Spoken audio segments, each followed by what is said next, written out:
Phone tapping పేరుతో Congress డ్రామాలాడుతోందని fire అయ్యారు కమలం లీడర్స్. ఇచ్చిన హామీల్ని అమలు చేయలేకనే ట్యాపింగ్ కేసు ముందు వేసుకుందని విమర్శించారు. ఎంపీ ఎలక్షన్స్ లో డబుల్ డిజిట్ సాధిస్తామన్నారు. ఇక ఇచ్చిన గ్యారంటీల్ని అమలు చేయకుండా ఏ ముఖం పెట్టుకుని రాహుల్ రాష్ట్రానికి వచ్చారని ప్రశ్నించారు నేతలు. ఎంపీ ఎన్నికల్లో తెలంగాణలో బీజేపీ డబుల్ డిజిట్ సాధించడం ఖాయమన్నారు కేంద్ర మంత్రి కిషన్ రెడ్డి.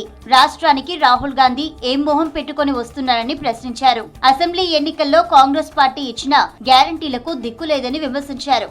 బీజేపీ ఆవిర్భావ దినోత్సవం సందర్భంగా నాంపల్లి స్టేట్ ఆఫీస్ లో పార్టీ జెండా ఎగురవేశారు కిషన్ రెడ్డి. మీరు ఇచ్చినటువంటి హామీలు ఎన్ని అమలు జరిగాయో చెప్పాలి.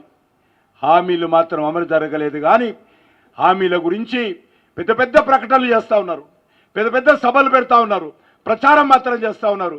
ఈ ముఖ్యమంత్రికి హామీల అమలు మీద దృష్టి లేదు.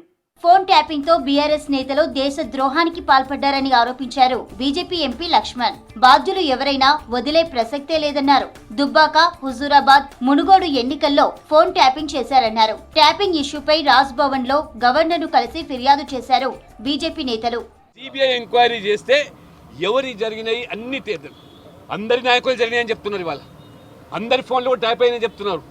వార్తలు వస్తున్నాయి మీరే దర్యాప్తుల్లో. కాబట్టి అన్ని నిగ్గు తెలుసారు. 2014, 2018 ఎన్నికలు, మధ్యలో ఉప ఎన్నికలు, మరి ఆ రకంగా మొన్న ప్రభుత్వం పడిపోయే సందర్భంలో వీళ్ళంతా కూడా ఆ సాఫ్ట్వేర్ డ్యామేజ్ చేశారని, ఆ గ్యాడ్జెట్స్ అన్ని కూడా తీసుకుపోయి మూసిలో పడేశారు. ఇంతకంటే నేరేమేమి ఉంటుందా?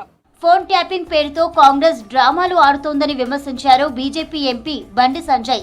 ట్యాపింగ్ కు కారణమైన కేసీఆర్ ఫ్యామిలీపై చర్యలు ఎందుకు తీసుకోవడం లేదని ప్రశ్నించారు. కాళేశ్వరం అవినీతిపై కూడా విచారణ జరగాల్సిందేనన్నారు. కరీంనగర్ లో జరిగిన బీజేపీ ఆవిర్భావ వేడుకల్లో సంజయ్ పాల్గొన్నారు. ఎవరిని వదిలిపెట్టమంటే పట్టుకుంటే మీరు వదిలిపెట్టడానికి, ఎవరిని వదిలిపెట్టమంటే పట్టుకుంటే వదిలిపెట్టడానికి, ఏదో పై ఆఫీసర్లు అందరూ పట్టుకున్నారు. మరి దానిలో ప్రధాన భాగస్వామి కేసీఆర్ కుటుంబం మీద ఇప్పటికి ఎందుకు చర్యలు తీసుకుంటున్నారు? అందరు చేశారు. భారతీయ జనతా పార్టీ నాయకులను ఫోన్ ట్యాపింగ్ జరిగింది, నాది కూడా జరిగింది. మేము లోపల కోర్ కమిటీలో తీసుకున్న నిర్ణయాలు కూడా ప్రభుత్వానికి ఎట్లా తెలిసినాయి? ఫోన్ ట్యాపింగ్ ద్వారానే కదా. మూడోసారి మోదీ ప్రధాని కావటం ఖాయమన్నారు ఎంపీ ధర్మపురి అరవింద్. నిజామాబాద్ లో జరిగిన బీజేపీ పార్టీ ఆవిర్భావ దినోత్సవం సందర్భంగా పార్టీ జెండాను ఆవిష్కరించారు. మోదీ ప్రభుత్వ సంక్షేమ కార్యక్రమాలను ప్రతి ఇంటికి తీసుకువెళ్లాలని సూచించారు అరవింద్. భారతీయ జనతా పార్టీలో అందరం కూడా బూత్ స్థాయి కార్యకర్తలమే. మా ప్రధాన రెస్పాన్సిబిలిటీ మా బూత్ని మేము గెలిపించటము.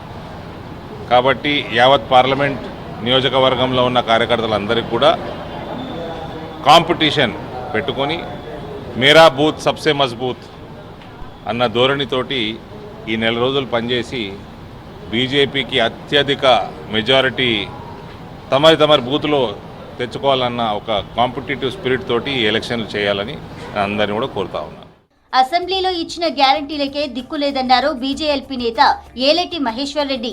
జనజాతరకు రాహుల్ గాంధీ ఏం మొహం పెట్టుకుని వచ్చారని ప్రశ్నించారు. హామీలు అమలు చేయనందుకు కాంగ్రెస్ నేతలు తెలంగాణ ప్రజలకు క్షమాపణ చెప్పాలని డిమాండ్ చేశారు. 5,000 స్థలాల్లో టిఫిన్ బైఠక్ కార్యక్రమం విజయవంతమైందన్నారు బీజేపీ రాష్ట్ర ప్రధాన కార్యదర్శి ప్రేమేందర్ రెడ్డి. నామినేషన్ నుంచి ఓటింగ్ వరకు ఏ విధంగా వెళ్లాలో సమీక్ష నిర్వహించామన్నారు. స్టేట్లోని అన్ని ఎంపీ స్థానాల్లో గెలుస్తామని ధీమా వ్యక్తం చేశారు. హైదరాబాద్ బీజేపీ ఎంపీ అభ్యర్థి మాధవీలతకు వైప్లెస్ సెక్యూరిటీ కల్పించింది కేంద్రం. వీఐపీ సెక్యూరిటీలో భాగంగా 11 మంది ఆమెకు భద్రత కల్పిస్తారు.